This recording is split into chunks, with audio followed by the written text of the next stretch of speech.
So, my student, we are now focused on the numericals. Okay. So here I have write the numerical. Numerical काय आहे बघा? The normal boiling point.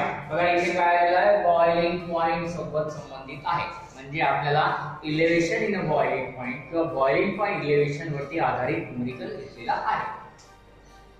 Boiling point of ethyl acetate is ethyl acetate चा boiling point 77.06 degree centigrade. A solution of 50 gram of non-volatile solute. 50 gram volatile का non-volatile. W क्यों घ्यायचा बरोबर? कशामध्ये dissolve केलेला आहे? 150 gram of ethyl acetate. हा एक दिसतं तुम्हाला weight of solvent 1.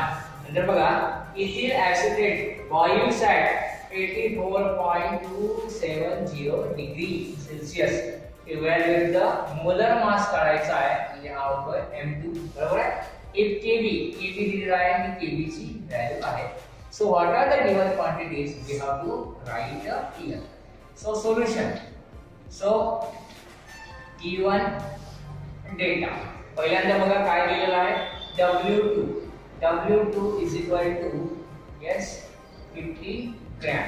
Then W1 is equal to किती दिलेला आहे बघा 150 ग्रॅम. नंतर बघा Kb is equal to Kb बरोबर दिलेला आहे 2.77 kg मोल इनवर्स. आता तुम्ही इथे लक्ष द्या दोन टेम्परेचर्स आपल्याला दिसतात. हा दिसतोय 84.27 डिग्री सेंटीग्रेड आणि दुसरा दिसतोय 77.06 डिग्री सेंटीग्रेड. दोघांपैकी मोठा कोण आहे आणि दोघांपैकी लहान कोण आहे ते अतिशय महत्त्वाचं आहे. ते तुम्हाला समजून घ्यायचं आहे.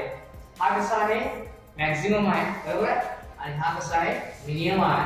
आपल्याला एक फॉर्म्युला वापरायचा आहे and formula is we know that delta TB is equal to TB minus T0b. म्हणजे डेल्टा टीबी माहित नसल्यामुळे आपल्याला टीबी मायनस टीबी0 घ्यायचा आहे. हा सोल्युशनचा आहे आणि हा सॉल्व्हेंटचा आहे. अतिशय महत्त्वाचं लक्षात घ्यायचं डेल्टा टीबी जी मोठी व्हॅल्यू असेल ती टीबी जी असेल बघा मोठी व्हॅल्यू आहे काय होईल बघा 84.27 मायनस किती आहे 77.06. आन्सर या ठिकाणी येतोय तो आपल्याला लिहून घ्यायचा आहे. तो आहे या ठिकाणी 2.77. Okay, here is a 2.77. No, 2.277 नाही. तो मायनस करायचा आहे इथे 1 येईल बरोबर आहे. आपल्याला अशा प्रकारचं एडिशन केलं जायचं आहे. इथे व्हॅल्यू तुम्हाला मिळेल 7.21. बघा इथे युनिट येतो डिग्री सेंटीग्रेड. पण आपण एक गोष्ट म्हटलेली आहे टेम्परेचर डिफरन्सेस असल्यामुळे आपण याला कन्सिडरेशन करत असतो 7.81 डिग्री. ठीक आहे. हा जरी डिग्री सेल्सियस मध्ये दिलेला असेल पण according to the phenomena we have to consider it is a Kelvin temperature. मग आपल्याकडे फॉर्म्युला आहे M2 is equal to Kb into W2 whole divided by delta Tb into W1 multiply by काय आहे 1000. Okay. So हे Kb ची value बघा Kb ची value आपल्याकडे आहे 2.77 into बरोबर. नंतर W2 ची व्हॅल्यू आहे 50. नंतर ग्रॅम मध्ये घ्यायसाठी आपण काय घेतो 1000. ओके. नंतर आहे डेल्टा टीबी आणि डेल्टा टीबी ची व्हॅल्यू बघा आपण काढलेली आहे ती आहे 7.21. ओके. द नेक्स्ट व्हॅल्यू आपल्याला घ्यायची आहे ती आहे W1 and it is given as the 150 grams. Okay, now we have to solve this. आपल्याला हे सोडवायचं आहे. लॉगॅरिथम मेथड वापरायची आहे आणि लॉगॅरिथम मेथड मी या ठिकाणी ऑलरेडी सॉल्व्ह करून ठेवलेली आहे. बघा पहिल्यांदा log of 1000 नंतर log of 2.77 नंतर log of 50. बघा इथे काढलेली आहे बरोबर आहे.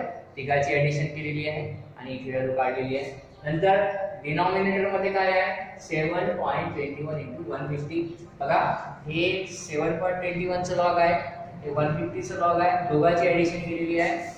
ही पहिली व्हॅल्यू आहे दुसरी value.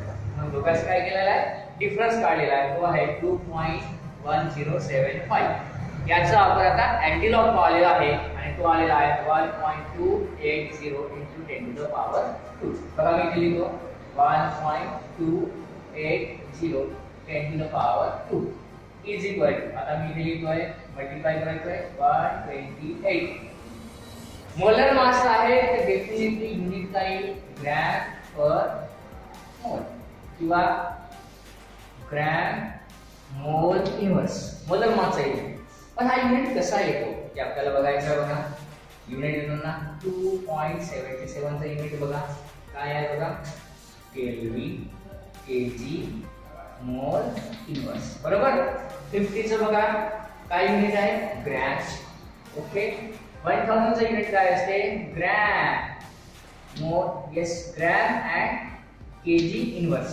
Okay whole divided by नंतर बघा 7 to 1 याची युनिट काही केल्विन इनटू आणि 1 युनिट आहे ग्रॅम. बघा आता केल्विन कॅन्सल आउट नंतर केजी इन्व्हर्स कॅन्सल आउट नंतर gram and gram cancel out. फक्त काय वाचतं बघा यस मी इथे लिहितोय gram mole inverse. So in this way we can calculate the value as well as the unit of this molar mass quantity. अशाच प्रकारचा एक दुसरा एक्झाम्पल आहे तो आपण या ठिकाणी आता घेणार. So dear student, the next numerical in this session that is on the boiling point elevation. So what are the quantities we have to given? I have write here numerical. So solution and the given data. Listen here. बघा 3.795 gram of sulfur.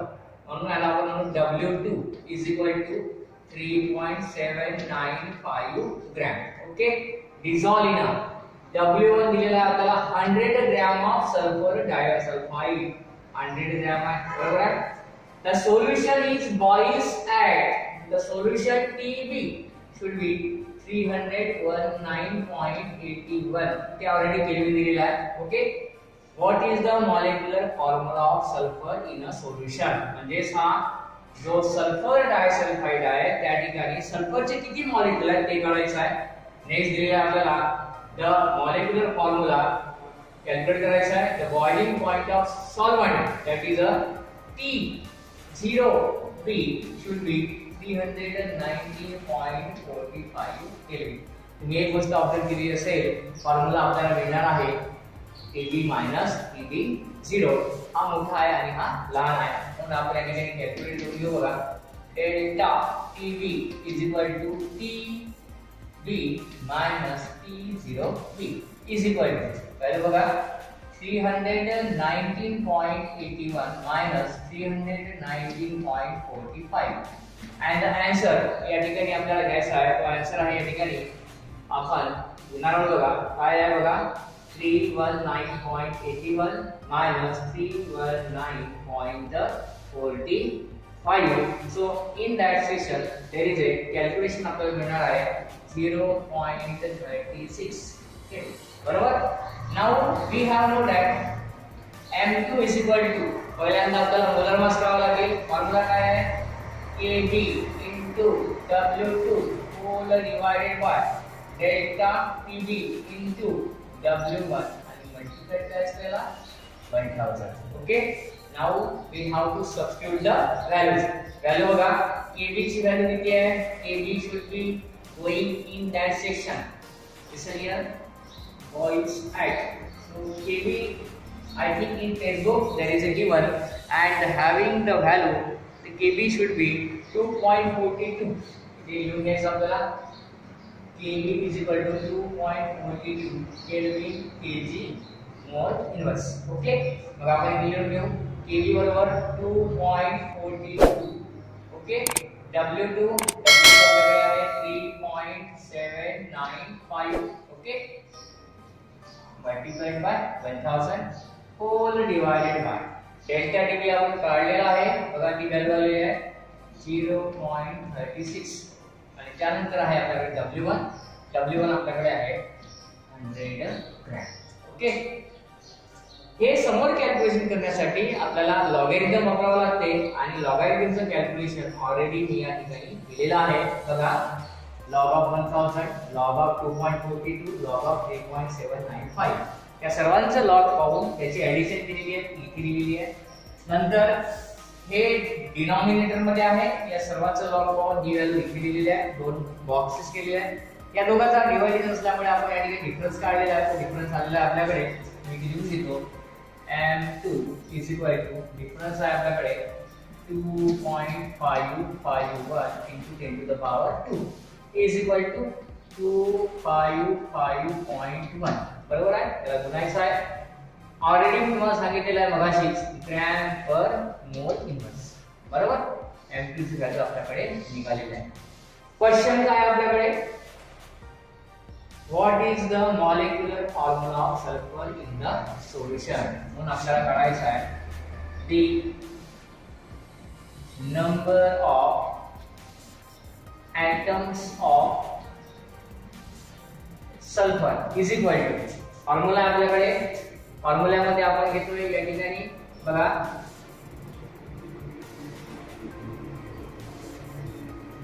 mass, that is molar mass, molar mass of solute, बरोबर आहे, divided by, बघा molar mass of solute divided by molecular mass of sulphur. त्याला आपण atomic mass म्हणतो, आपण लिहू शकतो ॲटॉमिक मास. आता बघा सल्फरचा फॉर्म्युला काय आहे, S, बरोबर आहे. याचा ॲटॉमिक नंबर किती आहे 16 आणि मोलर मास किती आहे 32, बरोबर आहे. मग या ठिकाणी आपण मॉलिक्युलर मास आपण या ठिकाणी घेणार किती आहोत 32. फॉर्म्युला काय बघा, इथे आपण घेतोय 255.1 डिवाइडेड बाय 32. हे कॅल्क्युलेशन सुद्धा तुम्हाला लॉगॅरिथम सोडवायचं आहे. मी ऑलरेडी या ठिकाणी केलेलं आहे, तुम्हाला दिसत असेल. पहिल्यांदा याचं लॉगॅरिथम बघितलेलं आहे, नंतर 32 चं लॉगॅरिथम बघितलेलं आहे, बरोबर आहे. बघितल्यानंतर दोघांचा डिफरन्स आपण काढलेला आहे, तो आहे 0.916. याचा अँटीलॉग बघितलेला आहे, तो व्हॅल्यू आलेली आहे 7.973. बघा ही व्हॅल्यू 3 आहे, ही व्हॅल्यू 7 आहे, ती कोणापेक्षा मोठी आहे 5 पेक्षा मोठी आहे. म्हणून आपण याला कंपेअर्ड मध्ये याला लिहू शकतो 0 हा होईल 8. आन्सर इज शेवटी कंपेअर्ड टू 8. म्हणजे किती मॉलिक्युल असतील 8 मॉलिक्युल असतील. मग आपण या ठिकाणी लिहून घेणार आहोत the molecular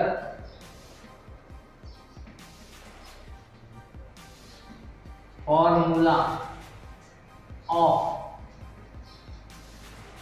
sulfur is S18. yes, बघा इथे काय लिहिलंय आपण सल्फाइड. बघा काय लिहिलंय sulphur disulphide. So formula should be here is A CS2. इथे कार्बन पाहिजे होता, बरोबर, तेव्हा ते बरोबर आहे कार्बन डायसल्फाइड. न्यूमेरिकल मध्ये ही चूक झालेली आहे, ती लक्षात द्यायची आहे. So in this way we can calculate the molecular formula of sulphur is S8 in a carbon disulfide molecule. So student, third numerical in your textbook. Okay, we are taking continuously. So question asking on section that the depression of freezing point. Depression of freezing point मध्ये हा numerical आहे. तुम्हाला non आणि unknown असे दोन solute दिलेले आहेत. बघा हा युरिया आहे, इथे मोलर मास ऑफ युरिया काढलेला आहे. याला आपण पहिलं जर कन्सिडर केलं तर हे होईल W2 म्हणून आपण लिहून देतो. और नोन साठी, नोन मध्ये कोणता आहे युरिया. कन्सिडरेशन बघून घ्या. या ठिकाणी आपण घेतोय W2 is equal to here is a 1.02 gram. कशामध्ये लिहावं त्याला बघा. Yes, W1 is equal to 98.5 gram. Okay, नंतर आहे फ्रीजिंग पॉइंट दिलेला आहे, that is a delta TF is equal to हा दिलेला आहे 0.211. ओके, आणि नंतर दिलेला आहे molar mass that is M2 is equal to 60 gram mole inverse. So these quantity are given for the unknown. known साठी दिलेली आहे सॉरी और unknown. आता unknown साठी बघा, unknown साठी बघा काय दिलेलं आहे, किती क्वांटिटी किती आहे बघा 86 that is 1.609 ग्रॅम. म्हणजे याला घेऊ आपण W2 घेतलेला आहे, याला W2 डॅश घेऊ, another one 1.609. मग याला W1 डॅश लिहितो आपण, याला किती मध्ये डिसॉल्व केलेला आहे बघा, yes 86 gram. Okay same one. Next temperature किती डिक्रीज होत आहे बघा, तर आपण लिहू डेल्टा TF गॅस लिहू, तो आहे 0.34 केल्विन. एक गोष्ट नीट लक्षात घ्यायची तुम्हाला, या व्हॅल्यूनी ही व्हॅल्यू तुम्हाला काय करायची आहे, कंपेअर करायची आहे आणि इथे M2 you have to calculate. Okay, so these things are, so we have the formula, so I can write down we know that काय फॉर्म्युला असतो, M2 is equal to yes KF into W2 into 1000. Okay, whole divided by, here is a delta TF into here is a W1. Okay, so this is the consideration for M2. बरोबर, आपल्याला consider करायचं आहे M2 dash.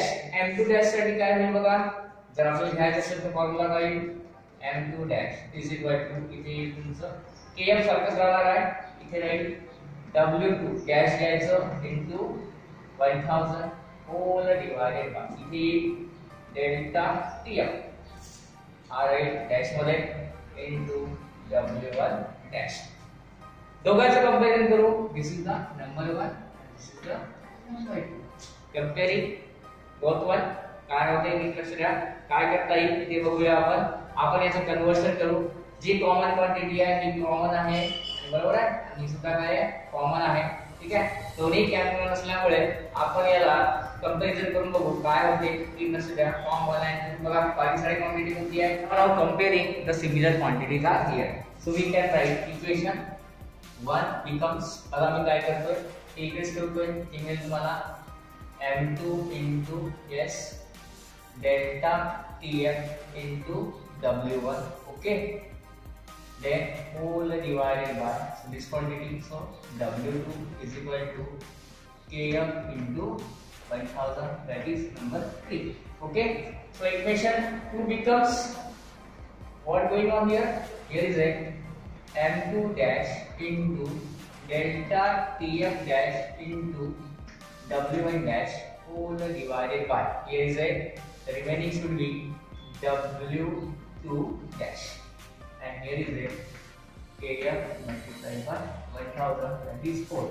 Okay, so both are having the same on the right hand side, so from 3 and 4 मग आपल्याला equation काय मिळेल बघा, मग आपण इथे घेऊ yes M2 into delta TF into W1 whole divided by, here is a W2 is equal to the second quantity, here is a M2 dash into delta TF dash into W1 dash whole divided by, बघून घ्या इथे W2 dash.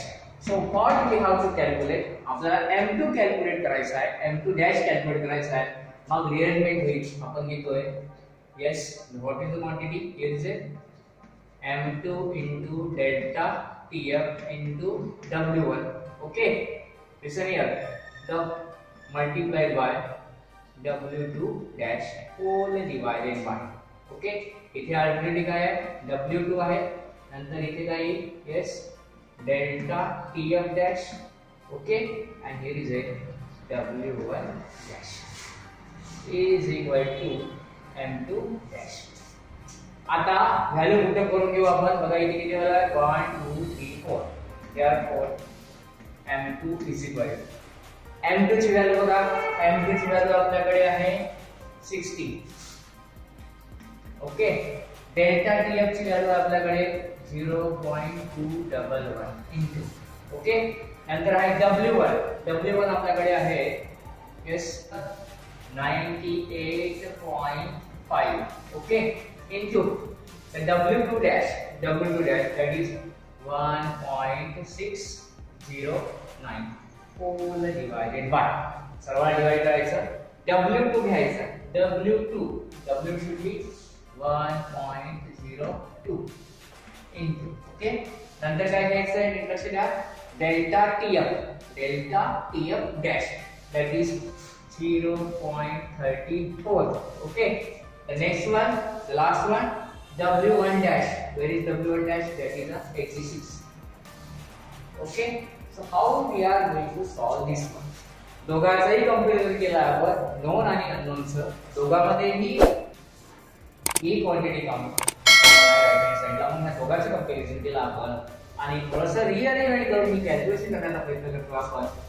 बघा मग कसं केलंय, याचा log, याचा log, याचा लॉग, याचा लॉग, चारचं लॉग बघितलं, इथं लिहिलं, नंतर हे तीन क्वांटिटी आहे, तिघाचा लॉग बघितला, तो इथे लिहिला, याला बॉक्स करतोय, बरोबर. मग log a by b च्या फॉर्म्युलानुसार आपण log a minus log b केलं आणि शेवटी त्याचा अँटीलॉग पाहिलेला आहे, तो आन्सर आला आपल्याकडे 6 पॉइंट, हा m2 डॅश आहे, हे लक्षात घ्या, ठीक आहे.